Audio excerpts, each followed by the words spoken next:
Okay. నిన్ననే తొలి సంతకం రాష్ట్ర ముఖ్యమంత్రి చంద్రబాబు నాయుడు గారు డిఎస్సి పైన పెట్టారు.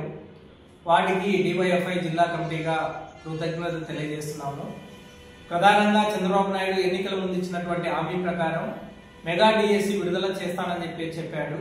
కానీ కేవలం 16,347 పోస్టులకు మాత్రమే మేము భర్తీ చేస్తామని చెప్పేసి చంద్రబాబు నాయుడు గారు సంతకం పెట్టారు. మేము చంద్రబాబు నాయుడు గారిని, రాష్ట్ర ప్రభుత్వాన్ని డిమాండ్ చేసేది ఏమంటే, రాష్ట్రంలో 39,008 పోస్టులు ఖాళీగా ఉన్నాయని చెప్పేసి 21-22 పార్లమెంట్ సమావేశాల్లోన కేంద్ర మంత్రి ధర్మేంద్ర ప్రకటన చేశాడు. మరి ఇప్పుడు కేవలం 16,374 పోస్టులు మాత్రమే భర్తీ చేయడము అంటే మరి ఇది మెగా డిఎస్సి ఎలా అవుతుందో ఒకసారి ఆలోచించాలని చెప్పేసి మేము తెలియజేస్తున్నాం. ఖచ్చితంగా రాష్ట్రంలో ఖాళీ ఉన్నటువంటి పోస్టులు 38,009 పోస్టులకి నోటిఫికేషన్ ఇవ్వాలి.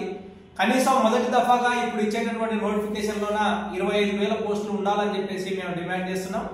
గత ప్రభుత్వాన్ని ప్రజలు కానీ లేదా విద్యా వ్యవస్థ బాగుపడాలని కోరుకునే వాళ్ళు కానీ ఇంటికి పంపేయడానికి ప్రధానమైనటువంటి కారణమైనటువంటి జీవో నంబర్ 117, ఈ జీవో నంబర్ 117 రద్దు చేయాలని చెప్పేసి అప్పుడు విద్యార్థులు, ఉపాధ్యాయులు అందరూ కూడా పెద్ద ఎత్తున పోరాటం చేశారు. ఒకవేళ ఈ జీవో రద్దు చేయకపోతే ఈ రాష్ట్రంలో 30,000 ఉపాధ్యాయ పోస్టులు రద్దు అవుతాయి. కాబట్టి తక్షణమే జీవో నంబర్ 117 కూడా రద్దు చేయాలని చెప్పేసి మేము చంద్రబాబు నాయుడు గారి ప్రభుత్వాన్ని డిమాండ్ చేస్తున్నాం.